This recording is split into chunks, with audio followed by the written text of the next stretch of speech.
Hello, I'm Denton Davidson, senior editor for Gold Derby. I'm here with Melissa McCoy, an Emmy nominee and American Cinema Editors winner for Ted Lasso. Melissa, this series is defined as a comedy, which it is. It's very funny, of course, but there's also dramatic elements intertwined, and there's a depth to these people. How do you navigate the tone of Ted Lasso and make sure the audience is feeling what you've intended them to feel? Yeah, we work really hard with that because it's always comes back to, are we being honest and truthful to these characters? And the writers and Jason have imbued them with such deep, rich backstories, and they will share those little nuggets with us. Like, this line that Rupert says to Rebecca hits different because in their past, this happened. And it's always coming from a real place. And the actors, I think, know those places sometimes. And so it's easy for us, I feel like, when it's to just go to those places because the actors are amazing. Like, their performances are so beautiful and real. And so when they're being sincere and honest, or, in a place where it's more dramatic, it's coming from a real place, but the humor is also coming from that place. Yeah, we have some kind of absurdist things that happen. But for the most part, it's, your office comedy, your family, it's a family comedy, and you have your, team. It's, the team is a family. So it's very much, kind of like with your family, there's the ups and the downs, and you laugh in the good times and you're there for each other in the bad times. And I think that's kind of what we found this show is. And we really try to lean into that aspect, that this is our ragtag family, and you love them, flaws and all, and in good times and bad, sort of thing. And we just lean into that. So as an editor, you sent all this footage. What is that like for you on a day-to-day basis in terms of how much you're getting to work with, and how much say do you have then when you're editing, like, oh, this is the funniest clip, I want this in, and who, if anyone, can come in and override that decision that you're making? So we get lots of leeway with that. I mean, like right now we're, in the middle of season 3 and everybody's off in London, and my cohort AJ and I are back in LA, and it's just us in the footage right now. So it's very freeing in that way.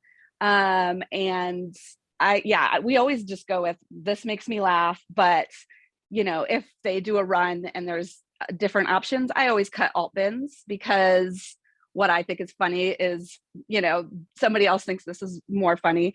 Basically, it comes down to Jason in the end. We have really long conversations about all the different beats, and they always have to come from a place of intention. But he's, just like Ted Lasso, he is such a team builder and really empowers you to feel your power. And as long as you have a reason for what you're doing, it's like always a yes and situation. Coming from improv, I think he's very generous in that way of like, I like what you did, but I think maybe this, and then oh, maybe we found something together. And so it's best idea wins always. And yeah, we just really lean into that, like what people laugh about. And I'm really, I'll bring in our team, our post team. I think everybody just loves the show so much and play, and then the biggest laugh wins. And then when we play for producers or Apple, we'd be like, this got the biggest laugh in the room, sort of thing. And everyone's like, okay, because it's all good. I mean, I really am so lucky every day when I open a bin, no matter if it's our main characters, our day players, the acting in the show is just so rich and so fun and exciting to watch as an editor, that I really know how spoiled I am with just how good they are. They're I'm so happy they're winning all the acting awards, because it's really good. It's every day when I open a bin, I'm like, oh, I have to live up to this. I have to honor these performances that they're giving, and like really bring my A game for them, because they are acting their butts off.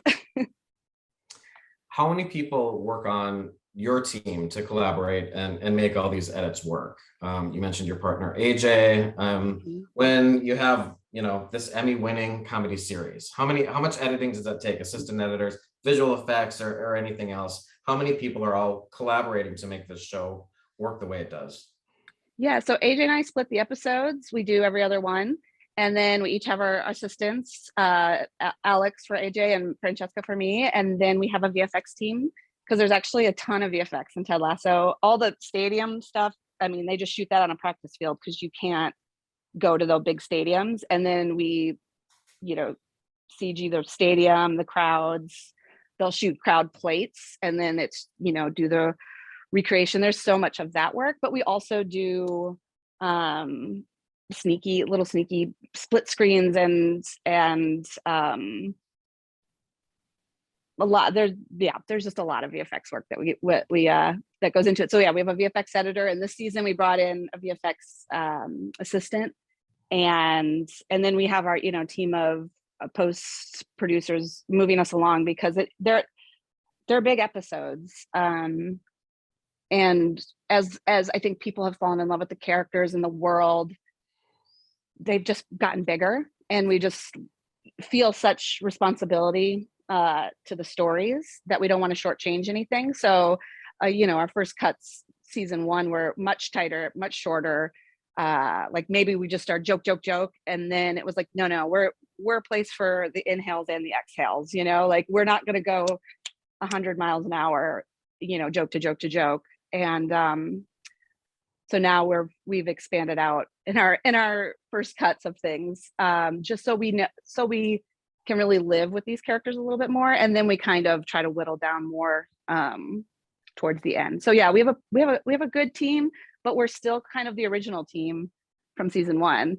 A lot of us are the same from season one, and with some new people, because as the show's gotten bigger, we've needed to bring more people into the fold. So it's an expanding family that we really, I think we all just love Ted Lasso, and I like the show has kind of influenced us and how we relate to one another too, which has been really special. Like, you know, we believe in the Ted Lasso mantra sort of thing. We've drank the Kool-Aid, if you will. You won an American Cinema Editors Award last year for Make Rebecca Great Again, which is a great episode. You were nominated again this year for Rainbow. I love the last minutes of that episode of Rory, you know, making his way back to the stadium. It feels very romantic comedy, only it's like a man and his team and not a man and his lover. Yeah. What did you like about that episode the most? What are some of your favorite scenes? And was that your favorite episode of the season for you? Yes. Yeah. That one and Beard's Night Out were my two favorite. Okay.